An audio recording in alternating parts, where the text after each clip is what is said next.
Madame, Monsieur, bonjour et bienvenue dans Culturama. Pour débuter cette édition, nous partons à la rencontre de Laetitia, une Française installée à Beijing depuis plusieurs années et qui a su mettre à profit ses tons linguistiques pour la scène.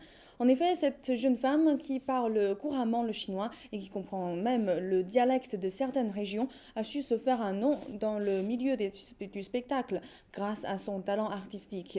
Et malgré le trac qui monte en elle avant chaque représentation, Laetitia répète et ne se laisse jamais sûrement démonter. Travail, persévérance et passion, d'elle sont les secrets de cette Française au cœur chinois. Chad Infant. Nous voici avec Laetitia, toute droite venue de France. Que cela soit en chanson ou en jouant, elle illumine de mille feux la scène. Grâce à son talent, elle a été la première actrice étrangère à avoir été engagée dans la célèbre troupe chinoise de l'industrie houlière. Elle est devenue une véritable vedette dans l'art humoristique du xiangzheng, sketch basé sur des jeux de mots et d'homonymes. Notre jeune actrice, pleine de vie et d'humour, se qualifie elle-même comme envoûtée par le xiangzheng et la culture chinoise.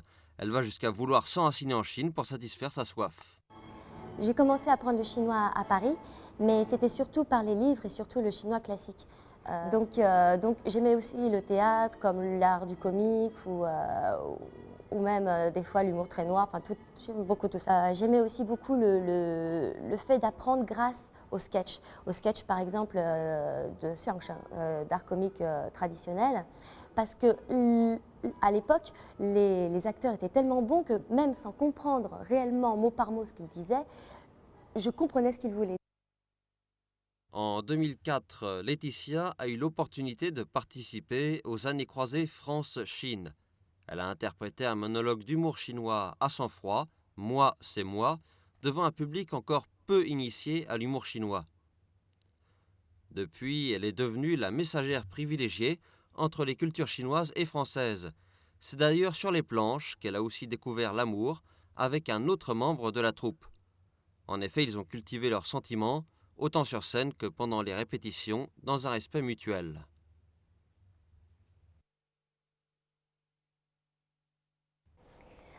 C'est par amour pour les humains que j'ai aimé les langues et que je les aime toujours pour mieux comprendre, pour mieux communiquer.